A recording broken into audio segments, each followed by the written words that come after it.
Genesis chapter 3. Now the snake was more crafty than any of the wild animals the Lord God had made. He said to the woman, "Did God really say, 'You must not eat from any tree in the garden'?" The woman said to the snake, "We may eat fruit from the trees in the garden, but God did say, 'You must not eat fruit from the tree that is in the middle of the garden, and you must not touch it, or you will die.'" "You will not certainly die," the snake said to the woman, "for God knows that when you eat of it, your eyes will be opened, and you will be like God, knowing good and evil." When the woman saw that the fruit of the tree was good for food and pleasing to the eye, and also desirable for gaining wisdom, she took some and ate it. She also gave some to her husband, who was with her, and he ate it.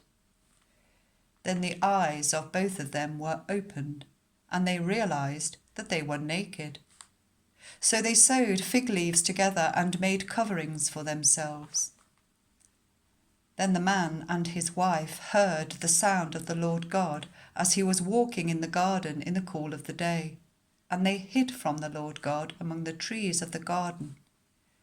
But the Lord God called to the man and said, "Where are you?"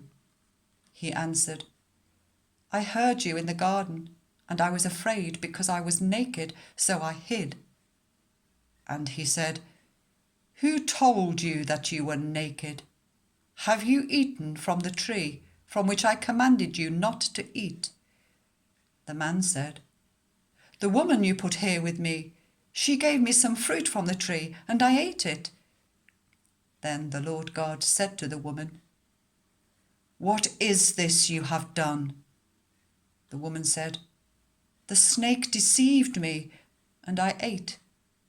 So the Lord God said to the snake, "Because you have done this, cursed are you above all livestock and all wild animals. You will crawl on your belly, and you will eat dust all the days of your life.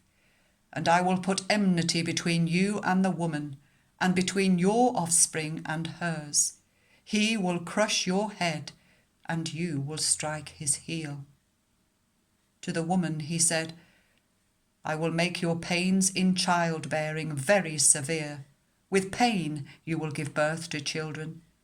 Your desire will be for your husband, and he will rule over you." To Adam he said, "Because you listened to your wife and ate from the tree about which I commanded you, you must not eat of it. Cursed is the ground because of you. Through painful toil you will eat of it all the days of your life. It will produce thorns and thistles for you, and you will eat the plants of the field. By the sweat of your brow you will eat your food until you return to the ground, since from it you were taken. For dust you are, and to dust you will return."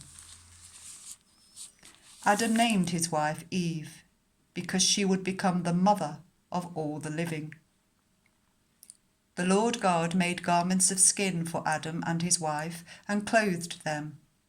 And the Lord God said, "The man has now become like one of us, knowing good and evil. He must not be allowed to reach out his hand and take also from the tree of life and eat and live forever." So the Lord God banished him from the Garden of Eden to work the ground from which he had been taken. After he drove them out, he placed on the east side of the Garden of Eden cherubim and a flaming sword flashing back and forth to guard the way to the tree of life.